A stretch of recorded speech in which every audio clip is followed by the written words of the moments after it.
goes.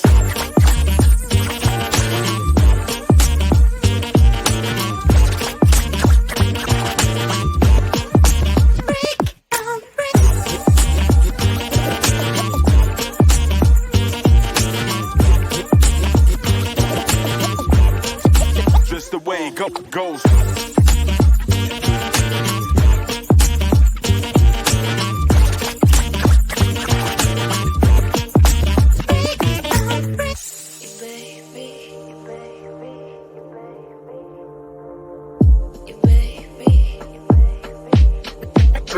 Degrees.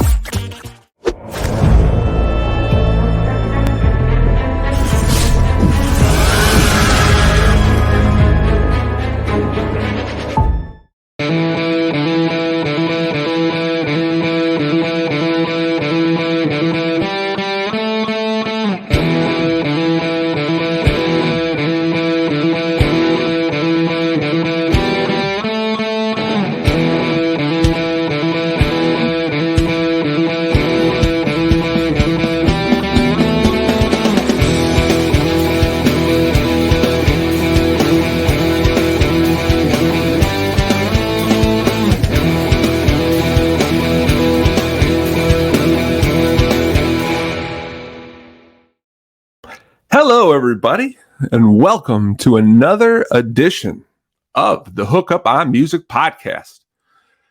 We are here at episode 27. What will grace us today? We've got a lot of good stuff for you.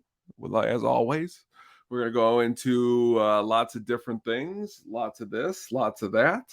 Let's get started. Unfortunately, and by unfortunately, it's a huge unfortunately that we start this show with a little bit of sad news. Yesterday, we lost, a legend, an iconic legend, so to speak. We lost Mr. Tony Bennett, which it has definitely left a lot of people really shooken up, including myself. Again,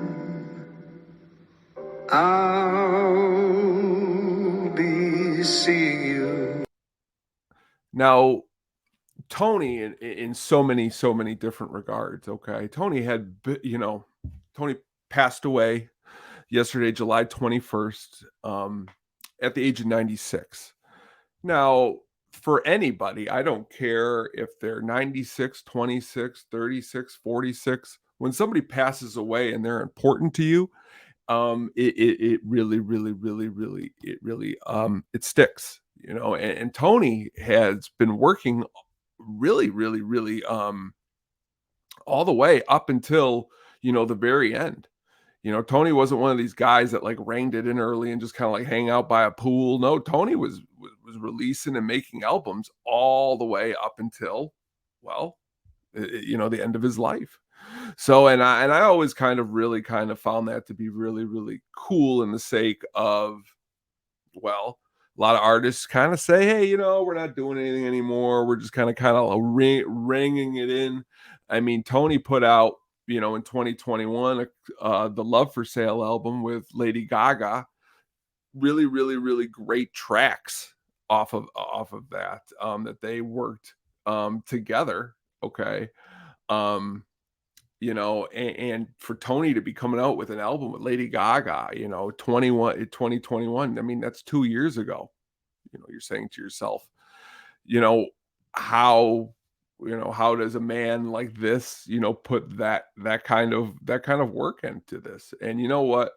I really think that he was all of that. I mean, if he's not, I know there's a lot of people who listen to this show who like a little bit more of the hard stuff, the funky stuff, the rap, the this, the that, which is all awesome and amazing. But Tony Bennett is a really awesome showman, put on really great in-depth shows. So many classic songs from I Left My Heart in San Francisco. Okay.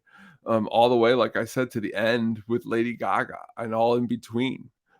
Because of You, Rags to Riches, lots and lots and lots of good stuff. Really, really good to sit there and kind of chillax. Or, I was gonna say chillax. What a cheesy term.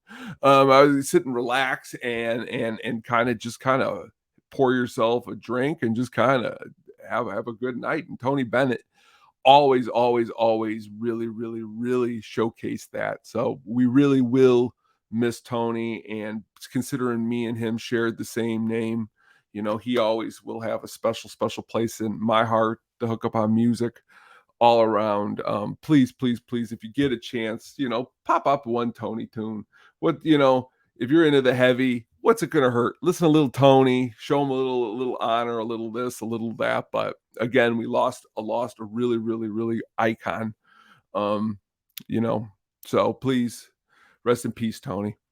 Now we go on to the section where we like to start pretty much every show, and we talk about a little something, a little funky, a little alternative, a little jammy, a little heavy, a little this, a little that. So here we picked out 5 of them here. Okay, right up here at the top here, really, really, really, really awesome. What I would say is really just a great song, and that is "Fade Away" by the Bodines.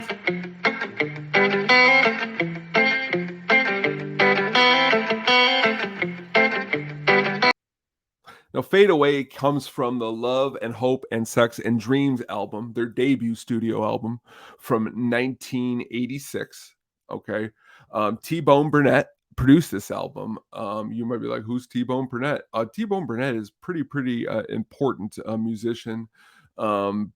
Produced and won Grammy Awards for his film music, including from "Oh Brother Where Art Thou," "Walk the Line." Very, very important. Recorded and produced the Raising Sand album with Alison Krauss and Robert Plant. Really, really good stuff. Helped start the careers of Connie Crows, Los Lobos, Sam Phillips.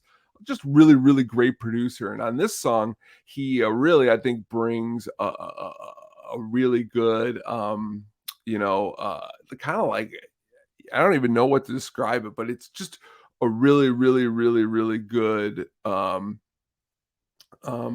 really cool. And I didn't know this, but this album title, "Love and Hope and Sex and Dreams," I was kind of reading that. I was like, what's that about? I guess it's from the Rolling Stones song "Shattered." That's kind of cool when you think about that. And I always like looking into different stuff like that. But this song, "Fade Away," check it out. You could hear that guitar once it gets going and gets started. It really shows the band really kind of have a deep heart into the music in which they're playing. And then once it kicks in,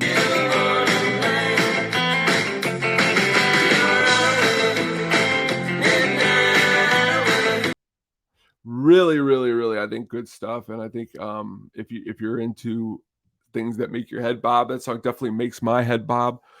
Jam band song, it's "Texas" by the String Cheese Incident. Check that song out. The acoustic guitar on that song I definitely like, and a lot of cool stuff going on. There's a breakdown in that song. Really, really good.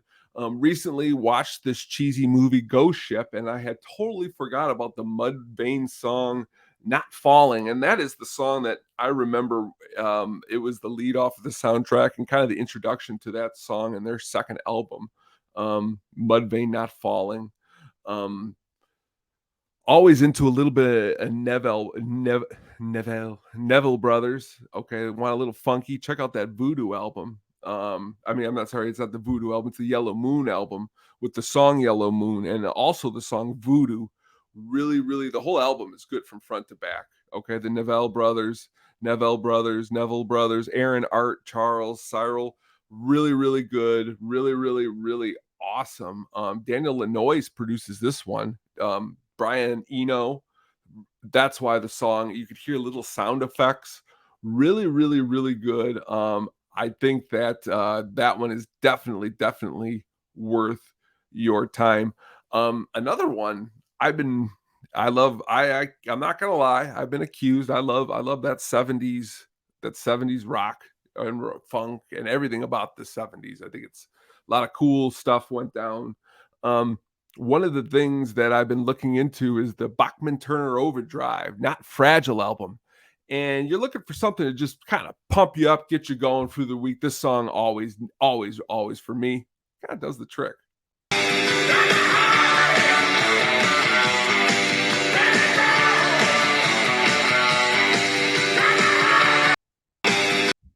Rolling down the highway. I mean, what a song. What an album from front to back. A lot of people think, um, this band is kind of they're a little softer, but no, they're hard and they're rocking. Okay, you might say to yourself, Not Fragile, what's that album title about? I thought this was kind of cool. Yes came out with an album right around this time called Fragile, and lead singer Randy Bachman kind of was confused at why a band would consider their album fragile. So he went the other way and he decided to go Not Fragile. A lot of heavy stuff on this album for the album for 1974. It's a hard rock album. The other song you may know off the album, and you probably have heard it, is You Ain't Seen Nothing Yet. But the deeper cuts on the album really showcase the band in a little bit more of maybe a heavier and a hard rock light. But that's a little bit looking deeper into a little bit of this, a little bit of that, some funky, some jammy, some heavy. Check those out. Okay. Now we're going to move on to something that to me, just a little bit ridiculous. And I'm going to hint on this for a second. Roger Waters has decided that he is going to re-put out the Dark Side of the Moon Redux full album. He's re-recorded everything. You can go and check out the first track, Money. Re-recorded. I listened to it actually a few minutes before coming on to this.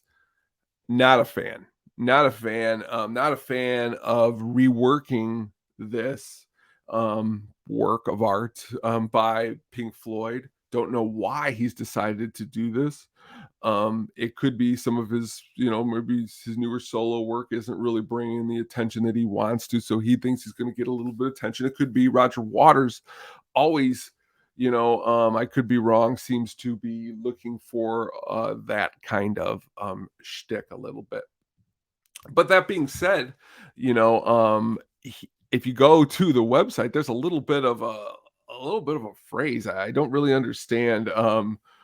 They were talking and giggling and shouting about how discussing how re-recording this would just be mad.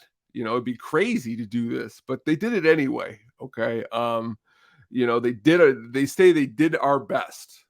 Honestly, with this money, it almost put me to sleep. And it's really a disappointment because honestly, I think some works like a Dark Side of the Moon, unless it's a different band playing it. Like in a couple weeks, a couple Fridays, I will be going to see Government Mule, and they're doing Dark Side of the Mule. It's their version of Dark Side of the Moon. I could dig that. What I can't dig is when the original artists are like, and it's not even all of them together. It's one, and it's one that I think, there's friction and this and that, but I don't know. Not a fan. I do like though when bands re-record their own songs. Okay. Kiss had a song on their debut album called Strutter. And then when they released this greatest hits album in 78, they called it Strutter 78. It was recorded maybe a little bit more heavier. For me, production value was a little bit better. I can dig that. But this, if you listen to this Money, it sounds like something, I don't know. I can't get behind it. But who am I? Who am I to say that, we're talking about, just a few minutes ago, I was talking about the string cheese incident, and off the song off their debut album from 1997, Texas. That's something that I enjoy. Maybe someone else will enjoy this. It's just not for me. And from some of the reviews and things that I was seeing, it doesn't seem that a lot of people are like, wow, this is we've been looking for this. We're looking for Roger Waters to redo a little bit of that. So, we'll have to wait and see for the full picture of that. But just for the first initiation, not really something that I think is something that I'm really digging and looking for more of. That being said, let's celebrate a birthday. Let's celebrate a birthday for our main funky man, George Clinton. Okay, he's celebrating his 82nd birthday on this planet. 82nd birthday. Okay, this man, he has inspired me, inspires this show every single day. I have to at least a couple times a week dig into the catalog to get myself going. Huge catalog too. Okay, I mean, you're talking about a man who started recording in the 1960s, and to this day he is still, his band Parliament is still performing, even though he doesn't perform quite as much on stage. He'll go out there, do a couple songs here or there. I really think that George Clinton and Parliament is really worth your time to check out. I find it really cool that he got involved and he went and he recorded and produced a whole Chili Peppers album from 1985's Freaky Styley. Another one I've been digging deep in for quite a long time, for multiple different reasons. Hillel Slovak's guitar playing on this album is really awesome. Drummer Cliff Martinez, I think, does a really good job. This album came out in 1985. George Clinton, like I said, producing. What was that studio vibe like? I can imagine a good time. It's a good fun album. But I thought it was always really cool that George Clinton was involved with that. I thought it was cool that George Clinton was involved in the movie PCU.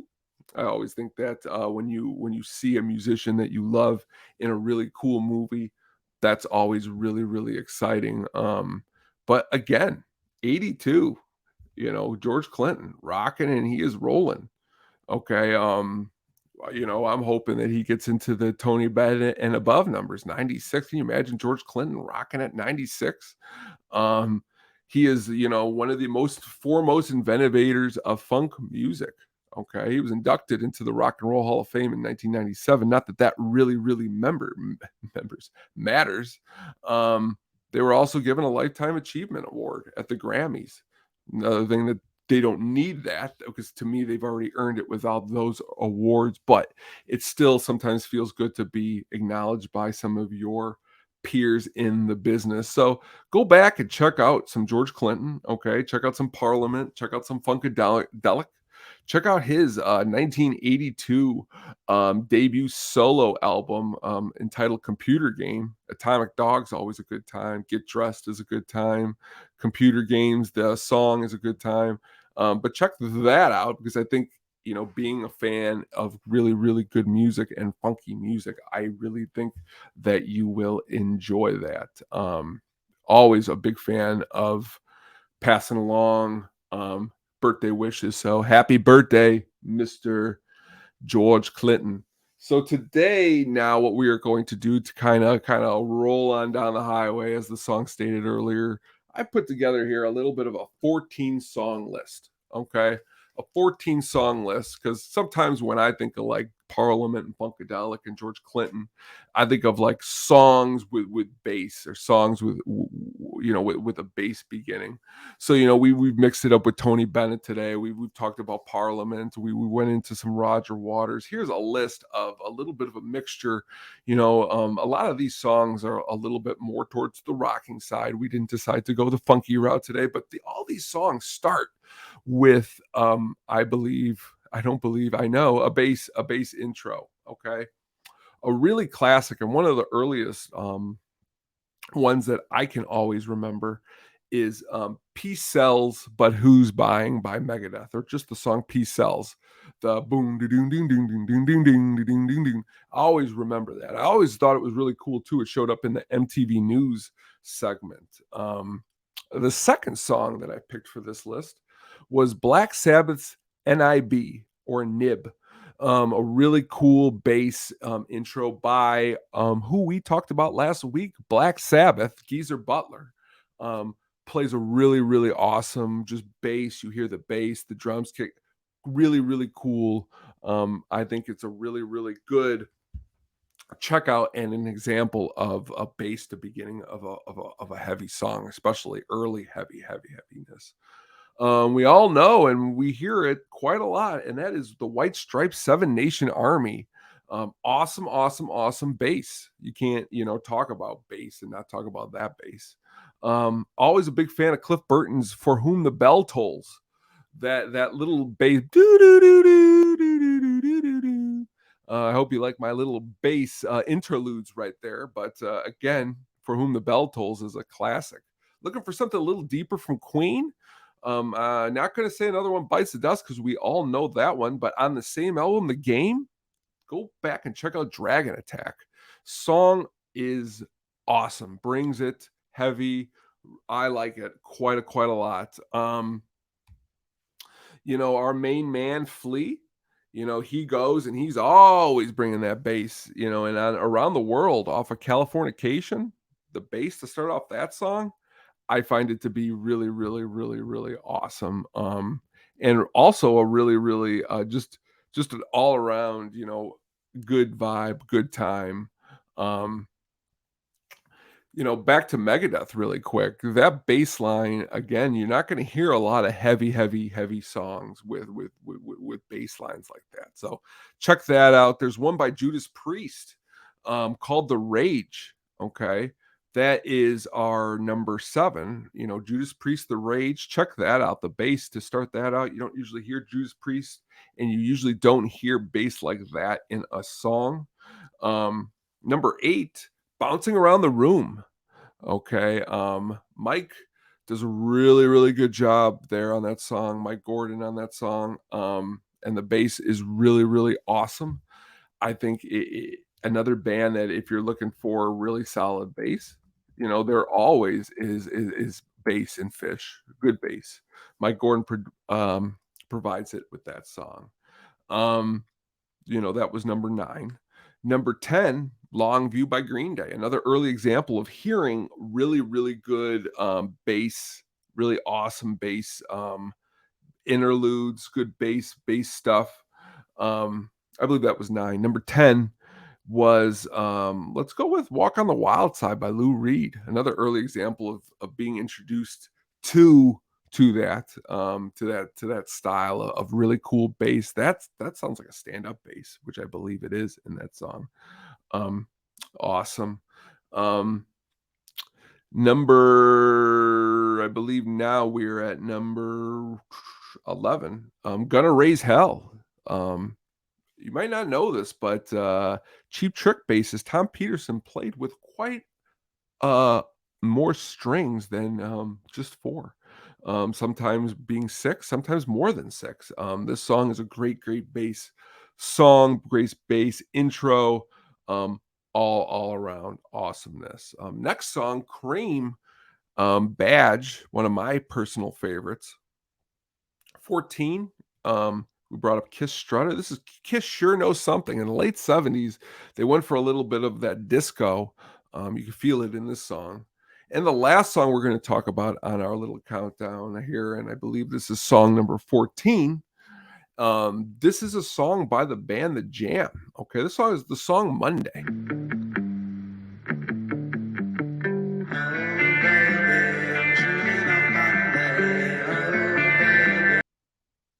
Really, really, really, really awesome song. And honestly, this band, The Jam, just hearing this song a long time ago, I checked it out, and because someone was like, "You ever hear a song about Monday?" And I was like, "No." So they're like, "Check it out." And then I started getting into more Jam. Okay, and The Jam is a band that I think that definitely needs more attention. Okay, they draw influence from a lot of different things. Okay, you feel a little bit the punk and the new wave. You feel some psychedelic rock, some rhythm and blues, some soul. Okay, the band is led by Paul Weller. Okay, Paul Weller is awesome. Okay, Paul Weller is one of the best songwriters. Okay, Rick Buckler and Bruce. I mean, all really, really, really awesome. Okay, like again, Paul Weller was on vocals and guitar, Bruce Foxton was on bass and vocals, and Rick Buckler was on drums. But a good band, and a good band to really go back and look deeper than if you're looking for something more than just, just Monday. Of course, there's a lot of bass songs that start out like "Come Together." I mean, that one always comes to the top of my mind. If you've never heard that song, I don't know where you have been, but that song definitely has lots of bass to get it started. Um, "Sweet Emotion" by Aerosmith. Um, Bass is cooking in that song. Someone brought up Graham Central Station's "Hair." Okay, "Billie Jean" by Michael Jackson. Um, you're never gonna find what I would call too short a list with that cool bass line to start. Someone said Jerry Was a Race Car Driver by Primus, My Girl by The Temptations. Okay. Um, awesome, awesome, awesome examples. The Clairvoyant by Iron Maiden, Dive by Nirvana, Dazed and Confused by Led Zeppelin. You're looking for awesome bass. There's never, never, never, never a short supply of it anywhere you are to look. And you're always to keep looking. The bass in the songs, especially these songs that we're talking about, it leads the way. It guides you to keeping the song going and the song flowing. I mean, just a little while ago, you know, we brought up Roger Waters. He's touching Money by Pink Floyd. I mean, you're talking about one of the big songs that has this pounding bass intro that you want to keep, just guiding you. You know what I mean? And but he decided he was going to redo that. Still really, really sour on that. But bass is really good. Tool's got one. Okay. Flood. Really, really good song that I believe shows a band using that in a grudging in a grudge in I- just in a just a dirty, awesome, bassy feeling. Alice in Chains Wood. We'd sit here all day and talk about cool bass intros. We'd sit here all day and talk about Tony Bennett. Really, really sad again that we lost that legend. We could sit here making fun of Roger Waters. Okay, I mean Roger Waters. If you're going to do something, maybe take from the T-Bone Burnett produced album, the one who did the Bodines that I talked about earlier. Do that Robert Plant, Alison Krauss route. Come up with something totally original, totally new. Maybe team up with somebody. Get a little bit of that going. It's the very, very, very least you can do to be what I would call just just a awesome productive just an awesome productive person. Okay, you can never forget about Ace of Spades, Whip and Post, Sabotage, Running with the Devil, Hysteria by Muse. So many great bass tracks. But please, please, please, please, please take a listen to everything that we've talked about tonight. It's not going to hurt you. And matter of fact, it's going to make you feel better because myself, I had a really, really, really, really long week, super long. Okay. And for me, digging into these songs to get ready to talk to you about this episode here today, it makes me feel better. And it makes me feel better that I could share it with you. And like I always say, if you ever have anything that you'd want to talk about or like to join or just want me to talk about, please do never feel bad to share it with me at here or at the Hookup on Music, on Twitter or on Instagram. It really just doesn't hurt to share some of that stuff because I love it. I love sharing and I love talking. And I love when people share and talk with me. I love the Sadistic Penguin Studios, that I am so awesome and glad and honored to be a part of. Awesome content this Tuesday. Getting Drafty Pod is having a little bit of it's going to be an awesome draft. It's like bands kind of like anybody want a love burger? Well done. Not real bands, to me, they may be real because I live sometimes in that awesome these bands should be real world. But shows on Tuesday night. Check that out. I'm gonna be there. Very awesome, magnificent Stan's gonna be there. Gonna be really great. Gonna be awesome. Check that out. Check out everything else that's dropping on there. Check out the latest Yumper's Foe. Check out everything if you have not yet. And I just want to say again, thank you so much. And you know what? It does not hurt at all to share music with people. It certainly does not hurt at all to appreciate good music. It's definitely doesn't hurt to be positive about music. You know, it's cool to make jokes, but you know, share music, man. You know, share it, keep sharing it. Go on down the highway. What we're gonna do, and until the very next time, we will definitely here at the Hookup on Music podcast. See you soon.